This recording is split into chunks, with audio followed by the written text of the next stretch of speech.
Hi, my loves. Welcome back to the Starscartel channel. If you don't know, I am Star. The message I heard is 20 years ago.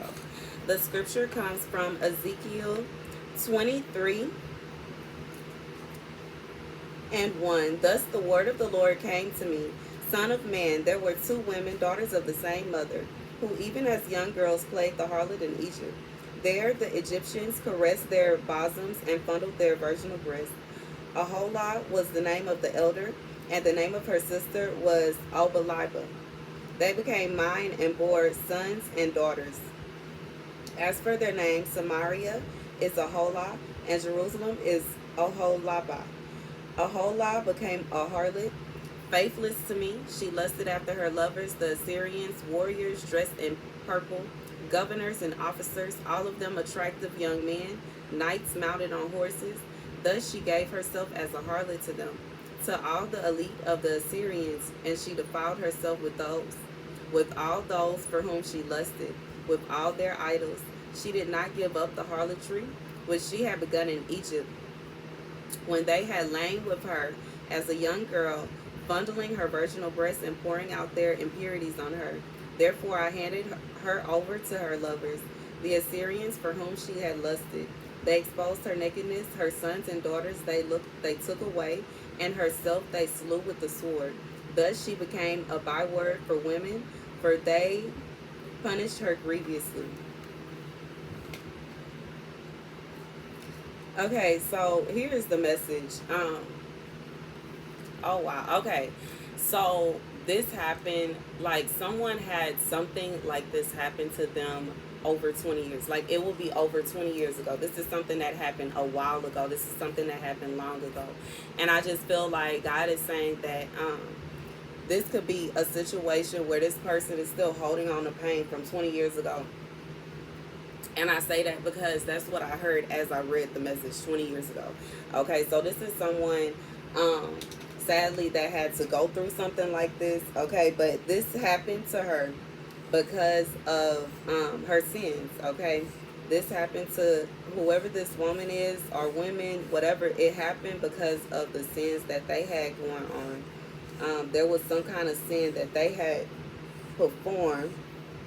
Okay, according to what God has says, is someone that was caught up in a lot of harlotry.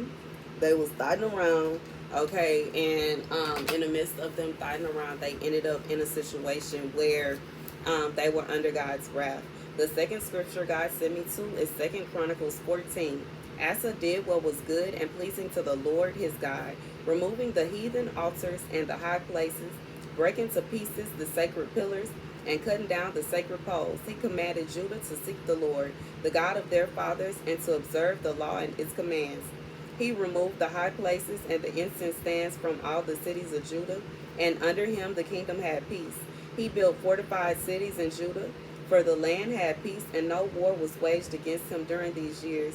Because the Lord had given him peace, he said to Judah, "Let us build the cities and surround them with walls, towers, gates, bars. The land is still ours, for we have sought the Lord our God. We sought him, and he has given us rest on every side." So they built and prospered.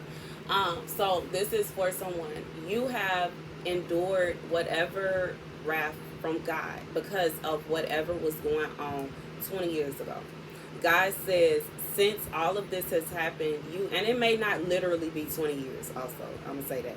But God is saying that through the wrath that you endure, you have turned yourself around and you have decided to go and worship God. You have turned yourself around and you are no longer partaking in the things that you were partaking in at that time. You have decided to turn your back on these ways, and God is saying that he is now bringing you out of the wrath. You will no longer be in the wrath of God. You will now be prospering. Okay, it says whatever you build, God is going to prosper it. Okay, the land is still yours. Okay, so whatever it is that was taken from you, there was something that was taken from you in the midst of all this that was going on. Regardless to if this is someone that may have lost, I hear God saying, a spouse for somebody. It could be a wife or a husband that was lost in the midst of their sin. It could be children that were taken away because of sin. It could be even a house, cars, whatever. There was something that was taken away. God says that it still belongs to you. The promise that He has for you is still yours. And you, by you repenting and giving yourself back to God and dedicating yourself back to God and turning away from that sin, He is going to ensure that everything that is yours be returned to you. Okay? And that's the message. Okay? God is saying for whoever this is for, congratulations. I would say congratulations to you for repenting to God. And also, get ready, because congratulations, you are about to start receiving so many blessings. Okay, that's the message. Oh, that's so wonderful. That is so beautiful. If you want to, you can definitely email me your testimony or comment section as well. Thank you guys for watching. Be sure to like, share, and subscribe.